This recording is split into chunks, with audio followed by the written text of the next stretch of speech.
Ini tertulis ya, langsung saya kasih ya. Kisah para Enggak, Rasul Mbak. 9. Enggak, Mbak. Ketika Mbak meyakini Abraham atau Ibrahim nabi kan? kok ke Ibrahim dulu, saya mau jelasin Enggak, Paulus nih. enggak. Misalnya saya, bukan saya sih, seluruh umat muslim dunia tak mengimani Paulus atau Yohanes itu siapa nabi siapalah itu Kami sebagai nggak rasul. peduli, kami nggak Iya, peduli iya. kamu mau mengimani atau tidak. Tapi Iya. coba kamu buka surah Yasin ayat 14. Apa coba? Tunjukin aja sama tante, saya nggak pegang Quran soalnya.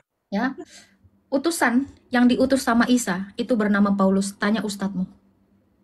Saya nggak pernah dengar. Kalau kamu punya sirah ya, sirah nabawiyah ya, para nabi-nabi, Paulus itu ada di dalam kitab nabi-nabimu. Kamu anak Saya nggak pesantren kan?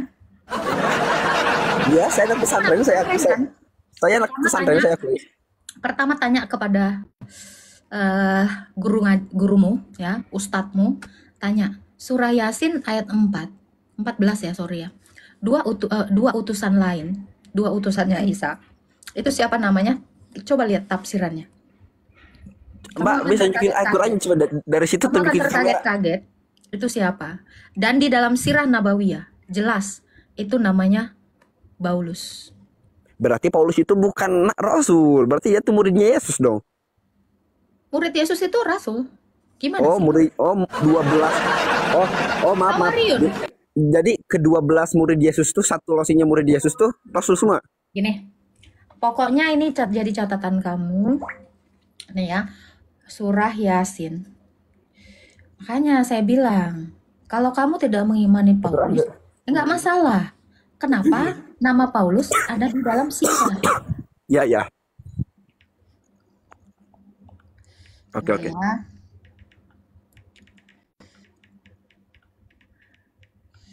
Nah, Yasin ayat 14. Oleh karena kedua utusan itu, ada yang menyebutkan bernama Yohanan dan Bulus tidak berhasil melaksanakan misinya.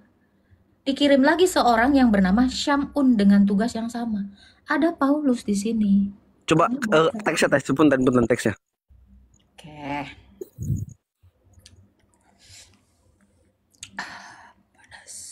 Kamu boleh cek di sirah ya, kamu tanya nanti. Ya.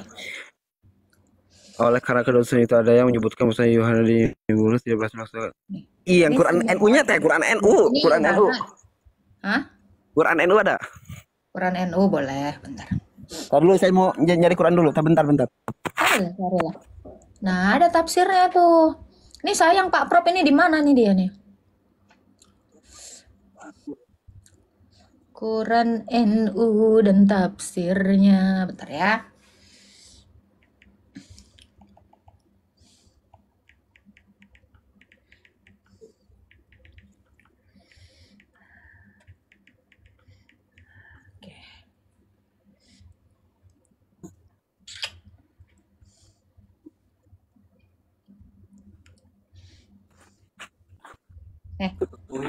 Ini Quran NU. Arab oke.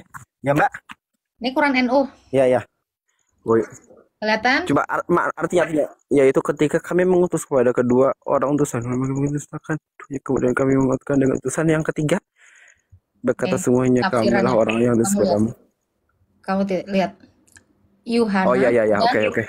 Nah, Bulus. Ya. Di dalam sirah nabawiyah itu jelas banget disebutnya Paulus. Oke. Oh, berarti Paulus tuh rasul. Oke. Sebagai Hawariun, utusannya Nabi Isa. Nah, makanya saran saya, kamu kan udah mondok nih, ya. Kamu harus baca juga artinya. Iya. Oke. Nah, kamu aja kaget. Saya juga setelah ngelihat roomnya ini Kak Agatha, terus Mikana, RK, Elia, saya juga semakin penasaran tuh, pengen mengkaji Al-Quran dan Bible secara mendalam. Bagus. Nah, ya. Terus Mbak ingin bertanya, boleh. Kan Roh Kudus kan dianggap sebagai Tuhan di Kristen. Jadi kamu mau nanya apa tuh tadi? Ibrahim apa? Oh ya, Nabi Ibrahim. Mbak kan mengimani Ibrahim Rasul kan? Nah, Abraham, Daud, Sulaiman, terus siapa? Musa sebagai nabi-nabi kan? Nah, begitupun kami sebagai umat muslim juga mengimani mereka sebagai nabi. Cuman ada beberapa nabi yang diakui di Kristen. Bentar. Kamu mengakui mereka sebagai nabi? Iya. Nah, masalahnya mereka ngakuin nggak bahwa mereka nyembah Allah? Kan ajaran. Masalahnya mereka ada nggak menulis kitab dan mereka mengakui mereka menyembah Allah. Itu Tidak, loh, kalau kalian mengakui, misalnya kamu ngaku-ngaku, oh aku pacaran Agatha, boleh-boleh aja. Misalnya saya ngakui nggak? Belum tentu. iya iya. Jadi kalian boleh-boleh aja, sah-sah aja kalian mau nunjuk, oh ini mobil saya, oh ini apartemen saya, ini. Boleh, tapi membuktikannya itu perlu. Oke. Gitu. Sekarang gini, kalau kamu percaya bahwa Ibrahim, Isa, Musa itu adalah menyembah Allah, kenapa mereka nggak ada yang beragama Islam? Nih, teteh gimana? Nih, kata agama Islam tuh mulai ada di zamannya Muhammad. Tapi Berarti ajarannya agama Islam dong? iya. Iya, saya akui. Karena sebelum agama Islam itu ada Yahudi, Nasrani, baru Islam. Nah, kan Nasrani disebut Kristen tuh sekarang. Yahudi, Nasrani, Islam. Bukan Nasrani dengan Kristen berbeda. Oh, beda dah. Beda. Nah, Islam tuh mulai dinamakan Islam itu di zaman Muhammad. Nah, kami mengimani bahwasanya dari Adam sampai Muhammad, nabi-nabi yang diutus, mereka menyembah Allah. Cuma namanya agama pengesaan, pengtauhidan Tuhan. Bahwasanya Tuhan itu satu. Agama pengtauhidan, kata tauhid aja nggak ada di dalam Quran. Ya, yang mengesahkan Tuhan, maksudnya mah. Oh, itu orang Hindu sana juga Esa Tuhannya. Esa mana orang Hindu? Juga Esa. Orang, tapi apakah orang bahasa Islam? Orang Hindu tuh lebih banyak Tuhannya teh Ganesha, Siwa, Brahma, Wisnu, akeh lah. Oh, berarti kamu belum tahu apa-apa tentang agama Hindu. Oh iya, kalau Hindu saya nggak tahu apa-apa. Nah, dewanya itu satu, bermanifestasi menjadi banyak. Tuhan mereka satu. Itu bagi kami umat Muslim tuh nggak masuk akal. Tuhan jadi banyak tuh teh. Loh, sekarang gini, Zim. Ya. Kamu ini seorang santri. Ya, saya santri. Meskipun sekarang udah lulus. Saya udah lulus sekarang. Apa? Kamu disebut anak makmu nggak? Ya. Oh, kamu disebut pacar seseorang nggak? Ya. Kamu disebut cucu orang nggak? Kok jadi banyak gelarmu? Oh, kamu gitu. Nanti dibilang temen, dibilang ini, dibilang itu, dibilang ini, dibilang ini. Tapi kamu tetap.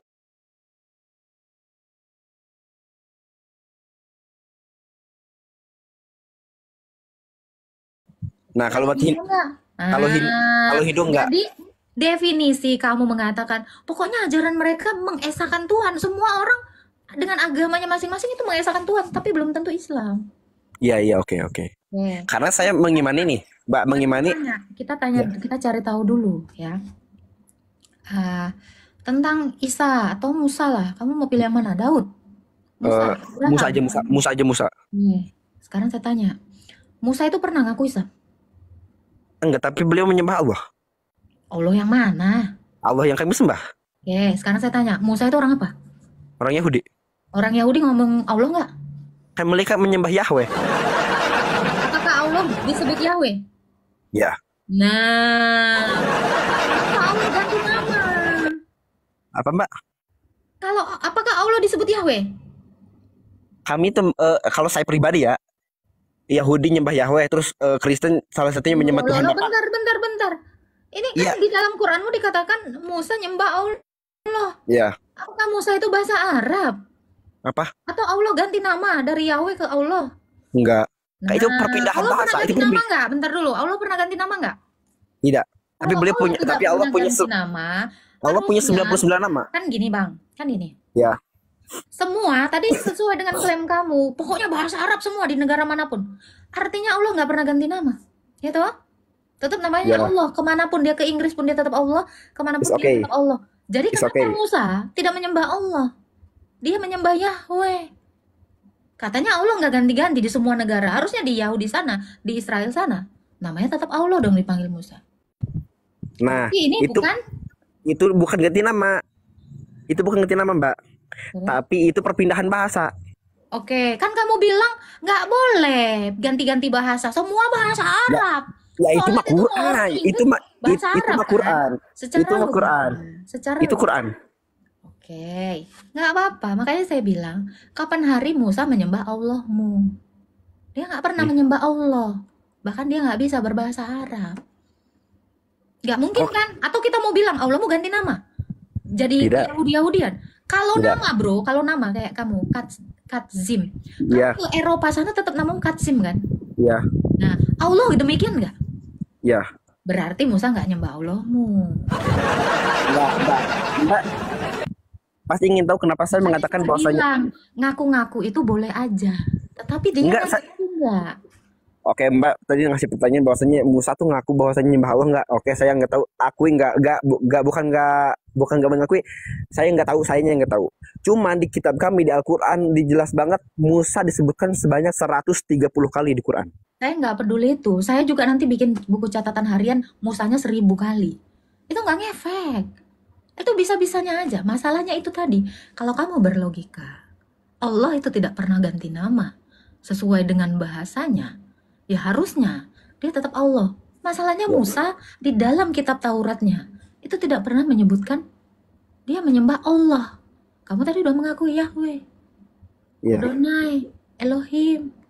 Nah, ini kan membuktikan bahwa Musa itu tidak menyembah Allah SWT. Jangan dipaksa, nanti sakit. Enggak, oke, enggak apa-apa Mbak berkesimpulan seperti itu. Tapi kami Enggak berkesimpulan, saya bernalar.